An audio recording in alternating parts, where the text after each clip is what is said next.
It's late June 2025, and I start seeing ads on my Facebook feed for a gacha game called Uma Musume Pretty Derby. I ask myself, what the heck is an Uma Musume and why is its derby pretty? Honestly, it just looked like another run-of-the-mill gacha game with cute girls doing cute things I see a dime a dozen every day. I ignore it at the time being and later on see a friend playing said game on his phone. This needs to stop now! It looked pretty silly with these anime girls with horse ears and horse tails running around a racetrack. Also the idol for some reason, don't ask me why. And even though I had zero interest in anything horse or horse racing related, it still piqued my interest. So why not? I gave it a download and figured I would spend any free currency the game offered, probably delete it and go back to my other gacha games shortly after.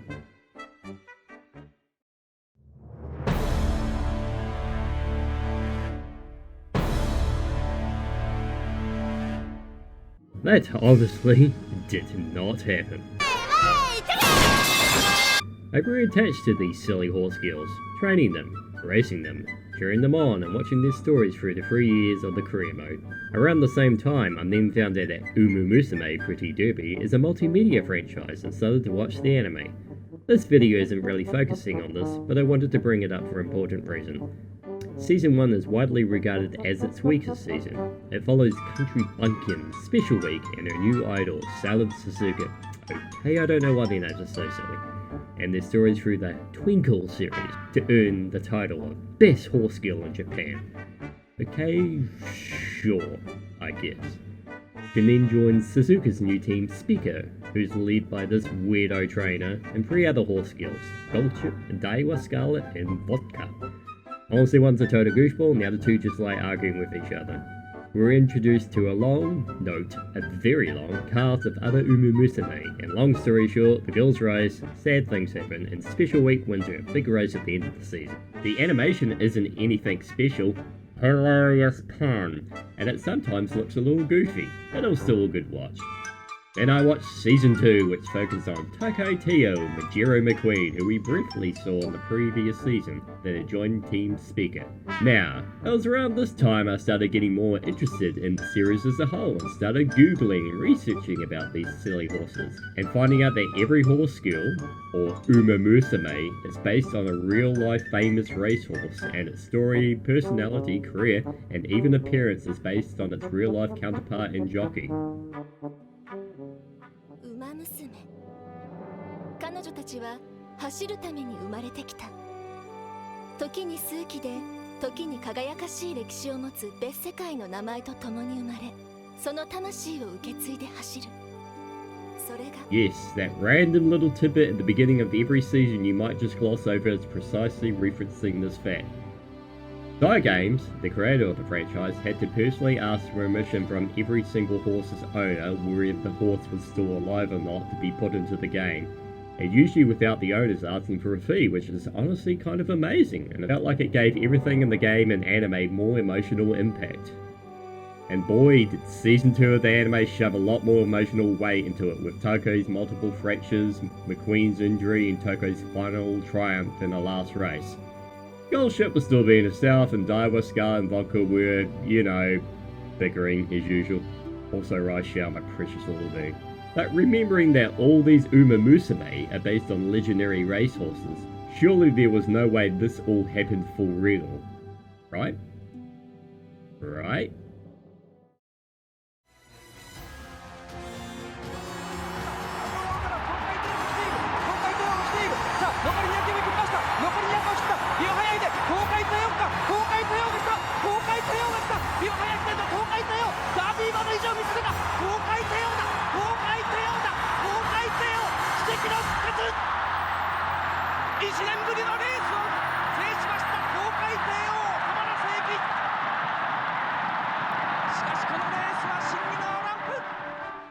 No way this was real, but it was. Now, I'm not the emotional type, but watching 30-year-old plus footage of the real Tako Teo winning the Arena Kenan after a long year break and listening to over 100,000 people cheer him on put me to tears. This was it, a point of no return. I'd fallen into the Uma Musume rabbit hole. Rabbit hole? Horse hole? Okay, never mind. Season 3 I'll mostly glance over for now. Honestly, just go watch all these for yourself. But the animation quality had definitely improved a lot with each season, with a lot of wholesome moments, dramatic races, and excellent side characters. Trafalgar Grand, I do love you! The ongoing Cinderella Grey side anime is also being met with universal praise with the quality of its story writing and animation. Also, there's a New Zealander Uma Musume. Dear God, there's a New Zealander Uma Musume. Homeland represented. She's so beautiful. Solid Games, are you listening? I will buy all her merch. And then there was the Road to the Top OVA and the movie Beginning of a New Era.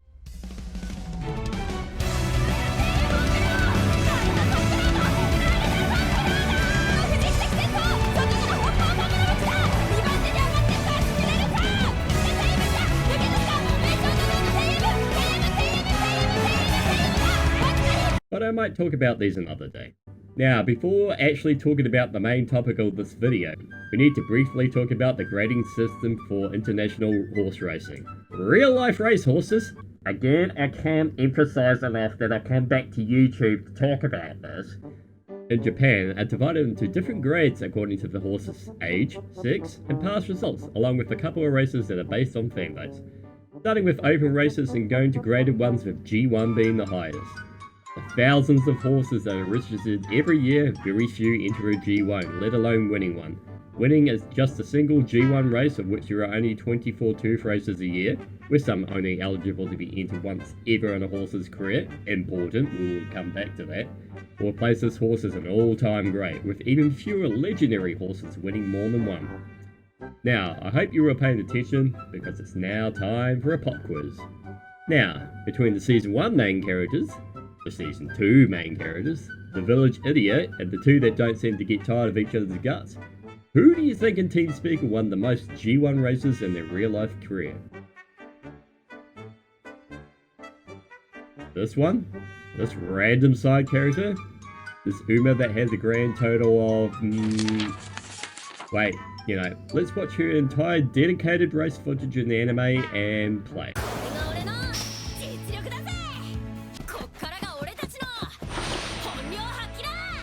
That's it. Also keep in mind that in the game, every single player has access to this Uma, given to them by default on the predetermined free 5 poll in the tutorial.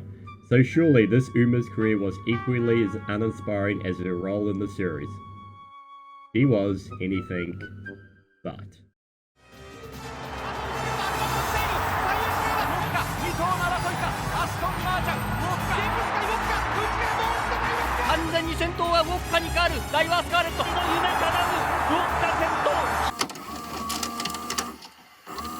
So, let's talk about it.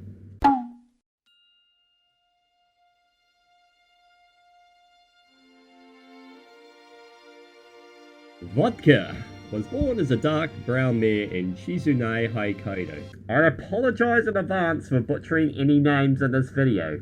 On April 4th, 2004, on the country Bukuju breeding farm.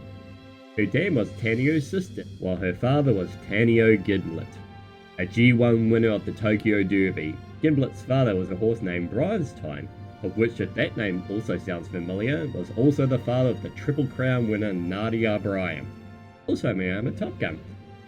Vodka's name was chosen by her owner Yuzu Tanimizu, one of the names stronger than a giblet, which is a cocktail made from gin, and the crown name Tanio was dropped to not dilute her strength. One interesting note here is that her trainers found that Vodka had a high ability to change directions quickly to find gaps, which is most likely the reason for her in-game ability in animation, Cut and Dry. Vodka was conditioned and trained for her debut race on the 29th of October 2006 at the Kyoto racetrack for new 2-year-olds. 直線コースに入っています。先頭はウォッカ逃げ込み体制だ。リードを2馬身半から3馬身に広げていく。そして2番手、足色がいいのはレースドール。さあ2番手に上がってくる。3番手の位置からは13番の名将タージャ。しかし先頭は完全に抜け出したウォッカ。懸命に追いすがってくるのがレースドール。しかしなかなか差が詰まらない。これはもう完勝ペースウォッカです。新馬戦を飾りました。Vodka won easily by 3 lengths. After a win, she entered the Kijiku show 2 weeks later. She was jockeyed by Hirofumi Shi, who would ride Vodka for the first half of her career. but ultimately finished second behind Menier Solstice. マイネルソリストを持つか、そして3番手マルカさんになるマイネルソリスト1着、マイネルソリストまんまと逃げ切りました。 The reason is might have noticed in her debut race she sprinted to the front and the trainer wanted her not to be a runaway horse like Silent Suzuka or Twin Turbo and opted for a change in her race strategy, which would be put to the test as her first graded race 3 weeks later was already a G1 race, the Hanshin Juvenile Fillies. These races through Korea mostly followed the in-game career goals as well, with the reason Vodka picking the Hanshin JF as their next race because she wanted to go straight for a G1 race, and the Hanshin GF sounded cool. In reality, Vodka managed to get into the race via a lottery system after other horses pulled from the race, and it was a good thing she got in, as on the 3rd of December 2006 she entered her first graded race, the 1600 metre race against other promising 2-year-old fillies at the Hanshin racetrack. She entered as the 4th favourite. ここでアストンマーちゃんが早くも抜け出すか、アストンマーちゃんがここで先頭に立つか、3番のルミナス・ハーバー、さらにはメジロ・アダーラ、大外からウォッカがすごい足できた、大外からウォッカがすごい足できた、アストンマーちゃんが粘っている、ウォッカが来た、差を詰めてきた、アストンマーちゃん、ウォッカ、2頭の争いか、アストンマーちゃん、ウォッカ、アストンマーちゃん、ウォッカ、わずかにウォッカか、わずかに外ウォッカか。 A powerful last burst helped her secure the win against another Ume Musume that you might know of, Aston Martin. And if you don't, it's highly recommended that you do. I've put a link in the video description on the video you can learn more about her. Never forget her. This was also a record time, set at 1 minute 33.1 seconds, a time actually referenced in the game by an event where she talks about motorcycles and brings up a bike called the JUV 1331. With this win, she was awarded the 2006 JRA Award for Best 2-Year-Old Filly. Going into 2007, she entered into an open non-graded race, the Elfin Stakes, and won by 3 lengths despite the weight penalty she had to carry. After this, her team decided to aim for the first leg of the Triple Tiara, the Ogre Show, so they had to enter the Tulip Show G2 race, a sort of qualifier race to be eligible to enter it. Now, it's been long enough, we finally have to talk about the twin-tailed elephant-sized horse in the corner, Daiwa Scarlet. This would be their first race together over the mile at Hanshin Raceway. Vodka was the favourite to win with Daiwa second. 間高野グラマラスですが、今度は外からウォッカが伸びてきた、外からはウォッカが伸びてまいりました。そして内をつくように、さあウォーターポピンズも前に接近する構えを見せているが、ダイワスカーレットウォッカ、ダイワスカーレットウォッカ、そしてローブデコルテがさあ 4,5 番手から単独3番手の位置を伺って上がってくる、連れてアロープラネットなど、さあ前の争いですが、ウォッカかダイワスカーレット、ウォッカダイワスカーレット、この2頭の比べだが、ウォッカ体半分のリード、ウォッカ先頭5里、ダイワスカーレット2着。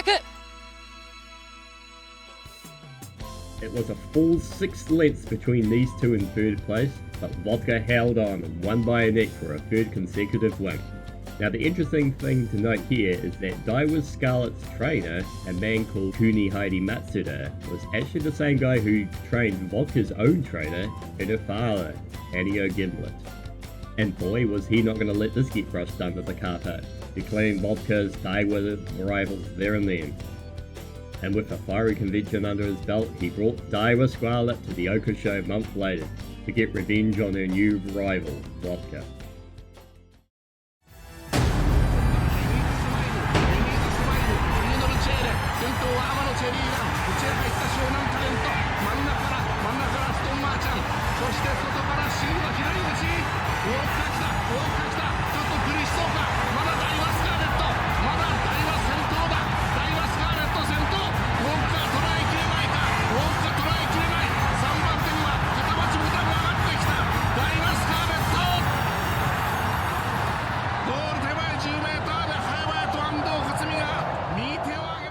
Daiwa ends up beating Vodka by 1.5 lengths, taking the first leg of the Triple Tiara crown, getting revenge on the loss against Vodka at the Tulip Show.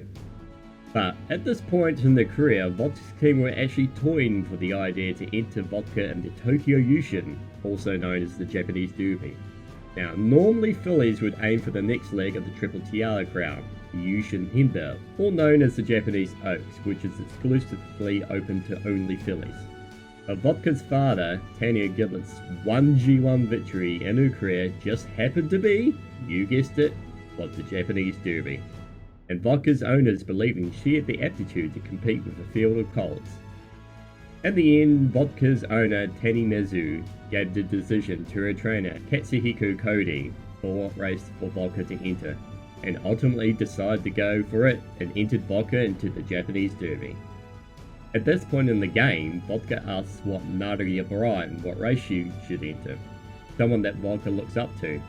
Honestly, Nadia Bryan needs her own video, but both her Uma's design and real life counterparts achievements are incredible. Oh look, I'm getting off topic again. But remember, Gimlet is related to Bryan, which might explain why she looks up to her, or maybe she just finds her the coolest. Bryan basically tells her to follow what her soul is burning for. In the game, this is Vodka's dream race, the one she had always wanted to compete in after seeing it with her father. In real life, this decision was seen as brash and shocking. It had been 11 years since the filly had just ran in the Derby, as the Oaks is seen as a logical choice for fillies to race next. But for the Umo Musume version of Vodka, nothing could be seen as cooler. It should also be noted that Daiwa Scarlet had to abandon her race in the Oaks due to illness, so had Vodka gone that route there would have been any rematch. And so, on May 27th, 2007, a lone filly, the first one that had entered the Derby since Biwa Haide in 1996, against a stacked field of 17 other colts, including that year's first Classic Triple Crown winner of the Satsuki show, Victory, entered the Japanese Derby, wearing the same number that her father wore 5 years ago, number 3. Now, as cool as it would have been for the only filly to rise up and take victory in this race, not just in front of the massive crowd that had gathered, but the then Prime Minister of Japan and Crown Prince, the harsh reality of their decision would show in their result. But then again, we're talking about Vodka here. 今、大欅の向こうを過ぎました。さあ、16番の朝倉キングス、レースを引っ張る展開に変わっています。サンゼッペリン2番手、そして前3頭までが単独でフラテアード、その後ろにはビクトリー、そしてスタイシュホーが出る、最後の直線構成も入ってまいりました。朝倉キングスピンクの帽子が先頭だ。サンゼッペリン2番手、タッシュ2番が追い上げてくる。さあ、そしてその後ろを通って今ウォッカー上がってきた。黒い帽子がずっとウォッカー上がってきた。そしてビクトリーは伸びないか。外からスタイシュホー、外からスタイシュホー、そしてアドナイヤーオーラが連れ上がってきている。しかし先頭はウォッカだ。ウォッカ先頭だ。なんと64年ぶりの夢叶う。ウォッカ先頭、牝馬が見事に決めました。ウォッカやったー。シーヒロフミ右手でガッツポーズ。これは恐れ入りました。2歳女王はなんとボバを交えての3歳の頂点へ。そして今目の前で64年ぶりの快挙達成です。確か天皇陛下がお見えになっての今このヘルメットを外して皇太子様に勝利の報告です。In an absolute shocking turn of events, Hirofumi broke through down the final straight and wins the Japanese Derby by 3 entire lengths no less, pointing one finger up to the crowd as he crossed the line, which in the game is the inspiration for Vodka's iconic signature pose. Now, this victory was incredible for many reasons. It's noted she was the first filly to run the Derby in 11 years, but she was the first filly to win the Japanese Derby in 64 years, and only the third one ever. The last filly to win the Derby was a horse named Kurifuji in 1943. But she was also the first one to win it post the war where the event had been moved to May. And as of in 2025, she is still the only filly in 82 years to win it. It would be another 14 years until 2021 for another filly to just run the Derby, Satono Renas, who finished 5th. Of course, a good reason they entered in the first place was because their father had won said race back in 2002, making Vodka and Tanya Gimlet the first father-daughter combo to win the same G1 race, and it just happened to be the Japanese Derby of all things.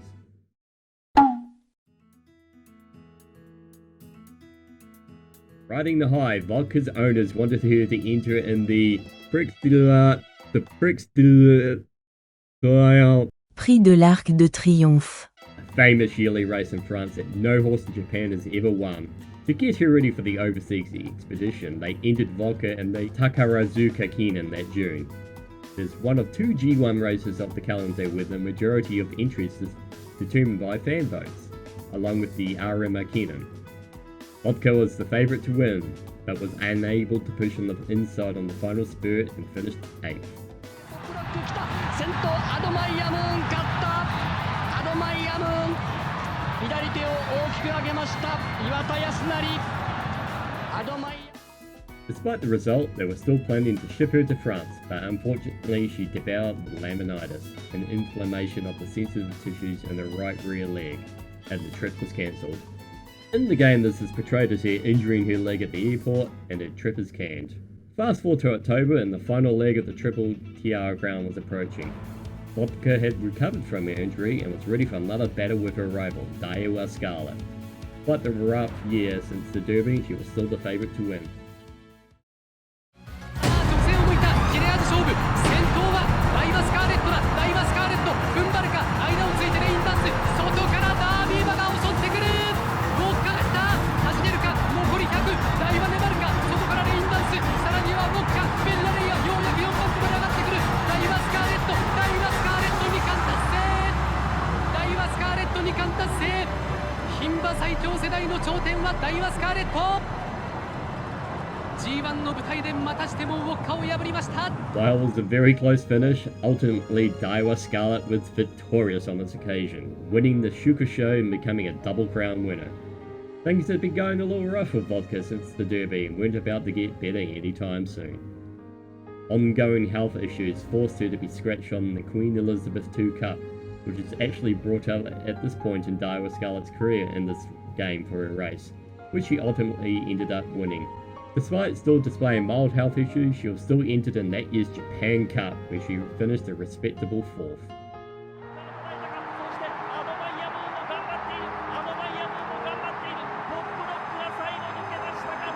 But Vodka isn't one to give up, and so they entered her in the Air Yening RM Kenan.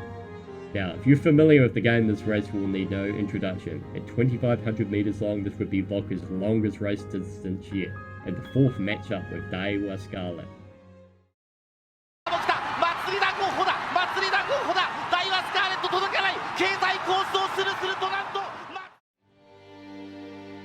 Vodka would end up finishing a career worst 11th place, while rival Daiwa Scarlet finished 2nd. But while technically Daiwa Scarlet finished ahead, neither of them won the race. This would be Vodka's only career attempt at a race this long, which in the game is reflected on the fact that you only have to run the arena in Kenan instead of placing in the top positions. But without getting legacy parents to boost your long aptitude, you are going to lose this race. Vodka starts with an F ranking for long races. It's not Haru Urara levels are hard to win this race. That's to be noted if you won an undefeated run on a playthrough.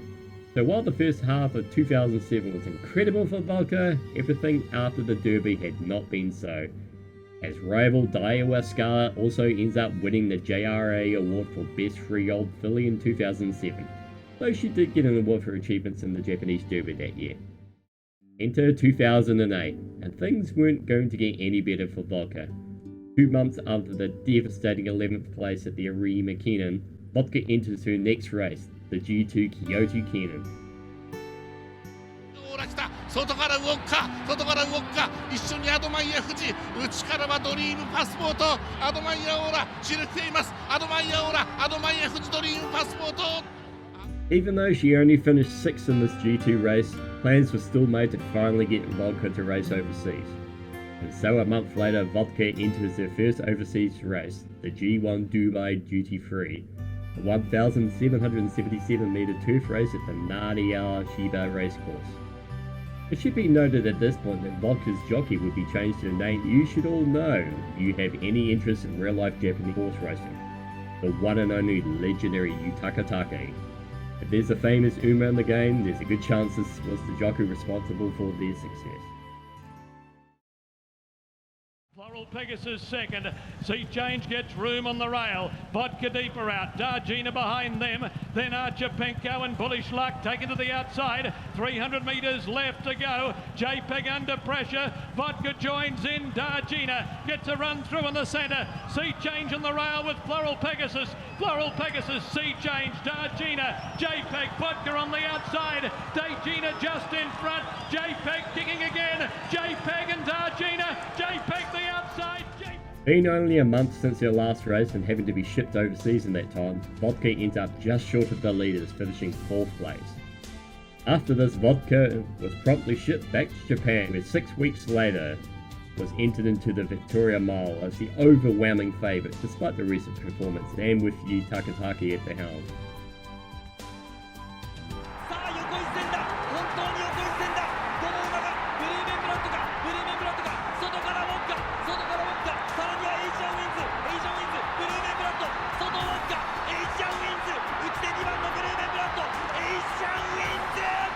In a big upset, Vodka finishes second to Asian Win by 3/4 of a length. It had now been an entire calendar year since Vodka had won a single race. Was it possible at this point that Vodka was no longer able to get results and had already seen her peak?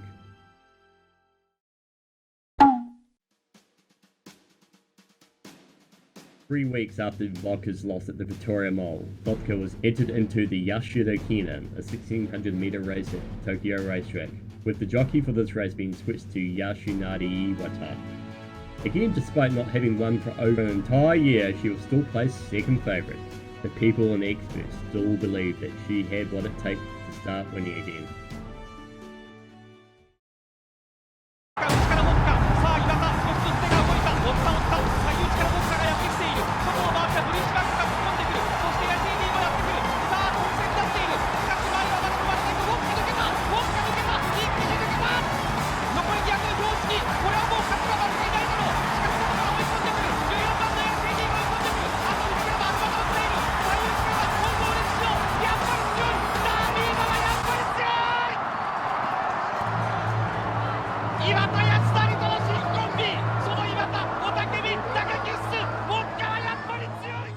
And boy did she did.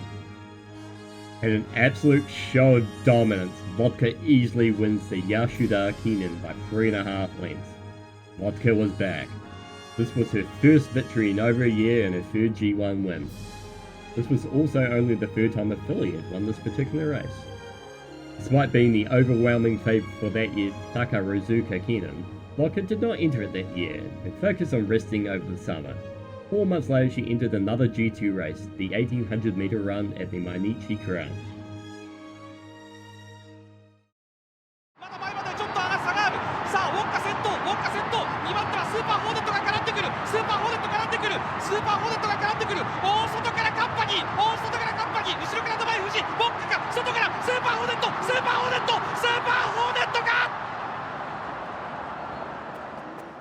He was passed by Super Hornet on the final stretch, finishing second. While this was a shock loss in another G2 graded race, Vodka's owners didn't have much time to wallow around, because just 3 short weeks away was going to be which would ultimately be in the end the final matchup between herself and her eternal rival, Daiwa Scarlet.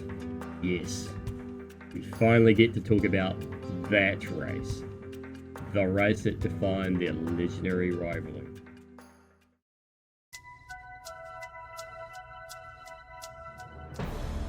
November 2nd, 2008. The 138th running of the Emperor's Cup Autumn, also known as the Tenno Show, had arrived. Daiwa Scarlet at this point had still never placed lower than second in her career and was still a fierce rival. At this point, the score between the two was a 2-1 to Daiwa Scarlet. It was anyone's guess who was going to win this race.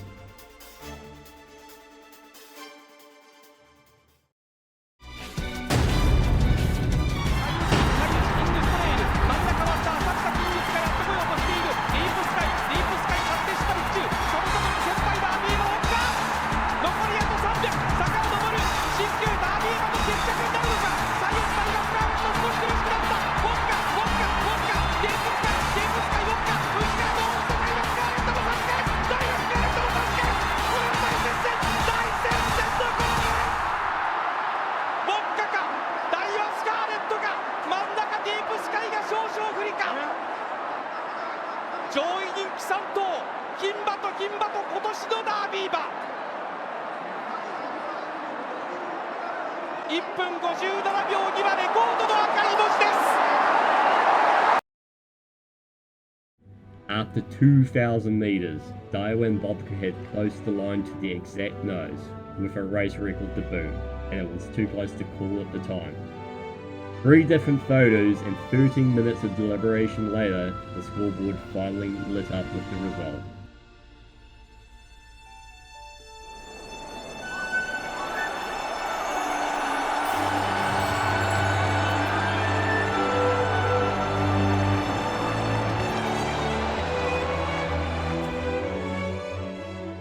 Lit up as the winner of the race, and so Vodka had gotten revenge and equalised the score between them at 2 each. The end result showed that Vodka had won by a mere 2 centimetres and securing her 4th G1 win. 2,000 metres won by just 2 centimetres. That is... wait. Hang on a minute.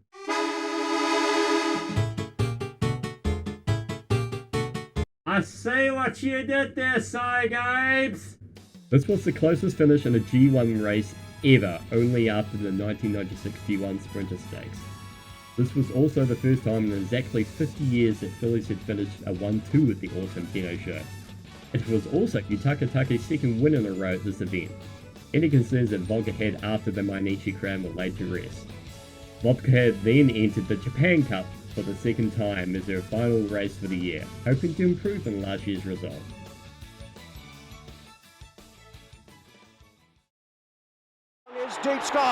Deep Sky down the middle of the track with a Sucks Kings and Screen Hero. It's still Matsuri to go. Here comes Vodka again. She's kicking back. She looked gone at the 400. They're getting down with 200 metres to run. In the middle, it's Screen Hero. Out wide, Deep Sky. Screen Hero from Deep Sky. Screen Hero scores. Deep Sky second, tight for third. Maybe Matsuri to go or the fast-spinning Oak and Bruce Lee. Then came Vodka.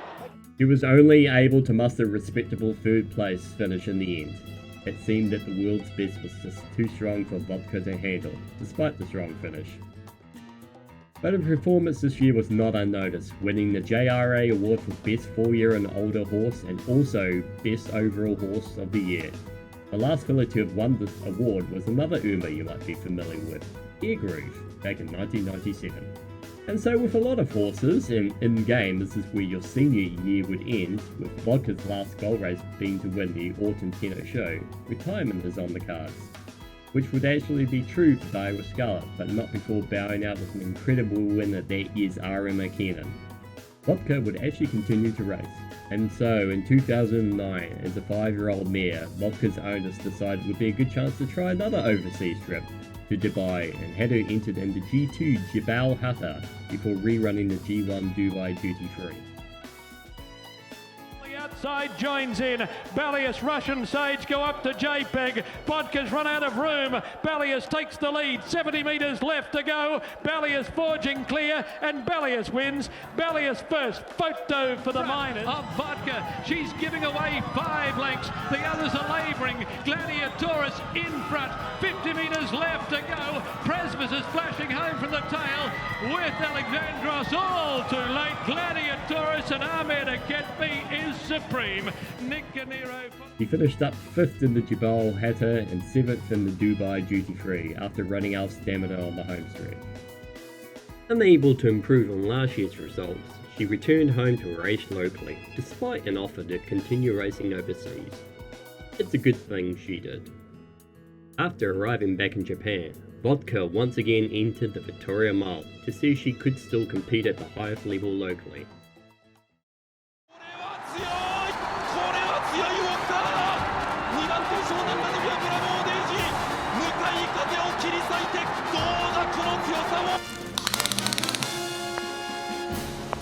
That's quite big. Impressive.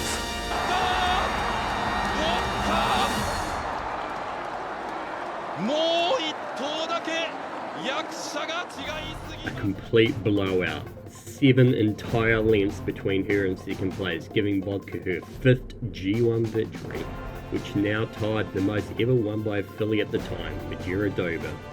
Vodka had now cemented herself as one of the all-time great race mares. 3 weeks later, she lined herself up at that year's Yasuda Kenan G1, of which she had won the previous year. No horse had won the Yashida Kinen 2 years in a row since Yamian Zephyr did back in 1992 and 1993, and no filly had ever won it twice.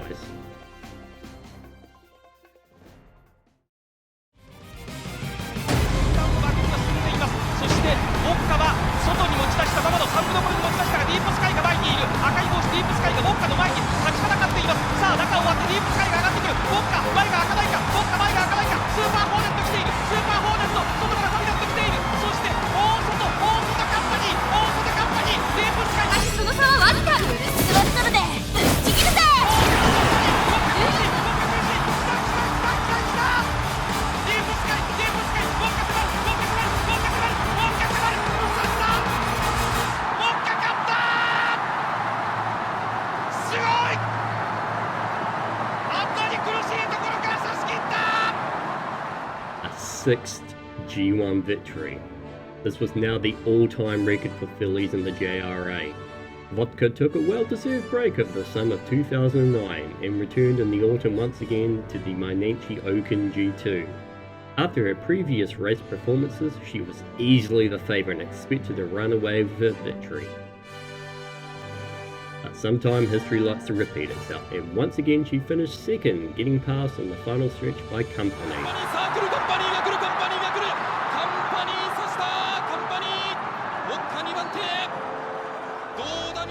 At this point, despite winning 6 G1 races, Vodka hadn't won any of her G2 races. Philip Show aside, maybe they just weren't cool enough for her to win. A few weeks later, Vodka was back at that year's Autumn Tenno show to attempt a back-to-back victory.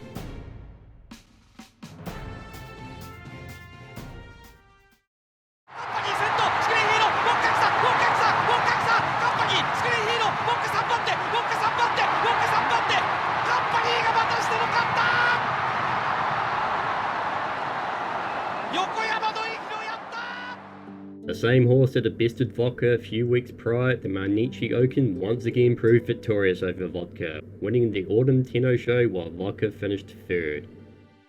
The somewhat disappointing results for Vodka in the last couple of races, Vodka's owners wanted to try a different jockey for Vodka's upcoming third and possibly last attempt at the Japan Cup, which had as usual a stacked lineup, such as the multiple G1 winner Irish horse Conduct.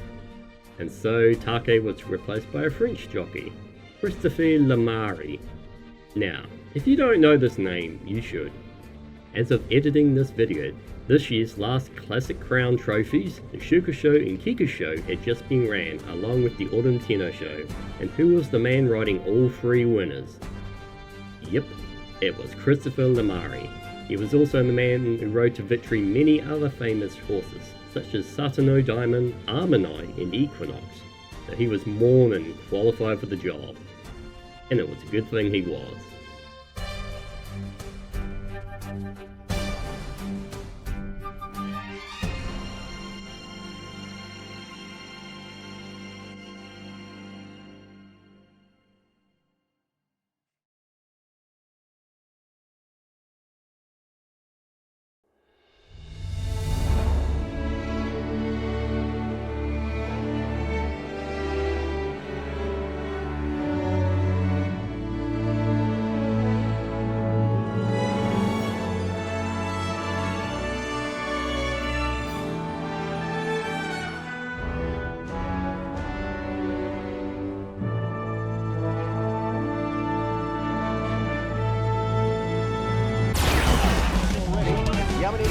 Coming into it along the fence, Shinchillo. Vodka stuck in the middle with a big run. Running on nicely still there is Interpretation out wide Mars side. Back along the fence, Never Bouchon. They get to the top of the straight with 500 metres to run. Reach the ground, taken on by Asian Deputy. Here comes Screen Hero and Oken Bruce Lee, the widest of the runners, really winding up. Striking the front, Asian Deputy reached the ground, not done. Vodka's running on nicely. Oken Bruce Lee, Vodka hits the front with 150 to run. It's Vodka starting to pull away. Oken Bruce Lee closing, but it's Vodka. Vodka's outside of the 1.5 length. Vodka shortening stride. Oken Bruce Lee comes to her. Vodka and Oken Bruce Lee, maybe Oken Bruce Lee knows Vodka. Third Red Desire conduit back and forth. Then came Minor Gets late on the seat out wide. A gap to Ancient そして内田博之両者の手応えは Another nail-biter photo finish. Another lengthy 7-minute wait for the results between Vodka and Ulken Bruce Lee. The number for the first place finally lit up.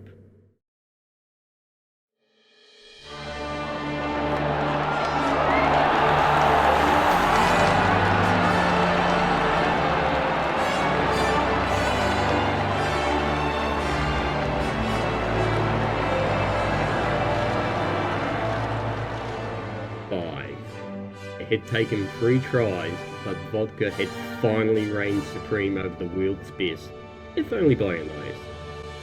A 7th G1 win. This was no longer Vodka being compared to just fillies anymore. She had now tied and was in the same echelon as all-time greats. We're talking about Symboli Rudolph, the Emperor, and TM Opera O, the conqueror of Century's End. 2 images you know all too well as powerful figures, as well as deep impact. After this win, Vodka's owners had found out that she had developed a nosebleed during the race, and by JRA rules needed to be rested for a month, which resulted her missing any opportunity to enter the year's ending race, the RMR Kenan. It's also fun to note that for all 3 years of the RMR Kenan from 2007 to 2009, Vodka was voted the fan favourite. Unsurprisingly, Vodka was again voted for by the JRA Best 4-year-old and older filly of the year, and overall horse of the year, and was the first filly to do so twice.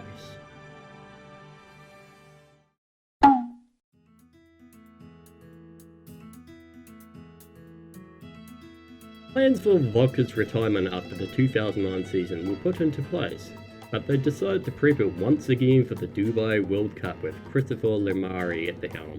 They entered Vodka into a G2 race to prep for this, the Mekudum Challenge Round 3. Man, Debussy running on. Lizard's Desire's gone up behind the leaders. Glory de Campio under the whip of the 200. Mr. Brock trying to get to him. Then Lizard's Desire. Vodka can't go on, but Red Desire can. Red Desire's flashing down the outside, coming at Glory de Campio and got him, I think. I think it's Japan. Red Desire from Glory de Campio with Ali Barr charging through it on the fence. Vodka ended up finishing 8th and unfortunately also developed a second nosebleed, putting an end to the rest of her overseas trip and owners finally declaring her retirement. In 2011, she was inducted into the JRA Hall of Fame with an 84% majority vote. This would only be the 4th filly to do so, the last one since Majiro Ramunu's Triple Tiara victory. After her retirement, she was shipped to Ireland to become a breeding mare, specifically to see the stars. For God's sakes. Google. Prix de l'Arc de Triomphe. Winner. Though none of these foals would become successful racehorses. The same year Vodka was inducted into the JRA Hall of Fame, a statue of her was donated by their owner to the Tokyo racetrack, where 6 of her 7 G1 victories were had. To this day you can find the statue in a rose garden just outside the Tokyo racetrack main gate.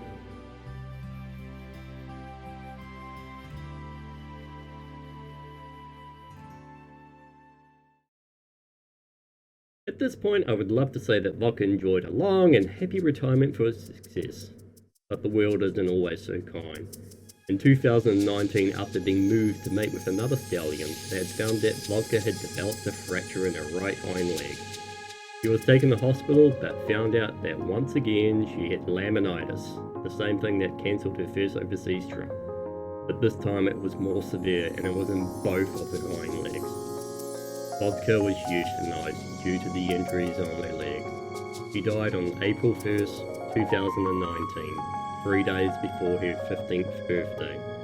Vodka was cremated and her owner buried her remains under a cherry blossom tree on a private farm in England. Vodka's Fana, Tanya Giblet, to this day is actually still alive, showing just how young of an age she passed away at. As of 2025, Vodka is still the 15th highest earning race horse of all time in Japan. She won 10 out of her 22 local races, with 7 of them being G1s. On a final positive note, the horse that travelled to Dubai with Vodka and won in Vodka's ever last race, Red Desire, whose father just oddly happens to be Manhattan Cafe, is officially being announced recently as the newest Uma Musume. So here's hoping for some fun interactions with Vodka in the game when she gets released. Vodka showcases a goofy, tomboyish, rebellious side character, always in an internal argument with her eyeball, in the show was in reality simply one of the greatest racehorses to ever come out of Japan. And hopefully I've given the recognition she truly deserves that the show never gave her. Thanks for watching.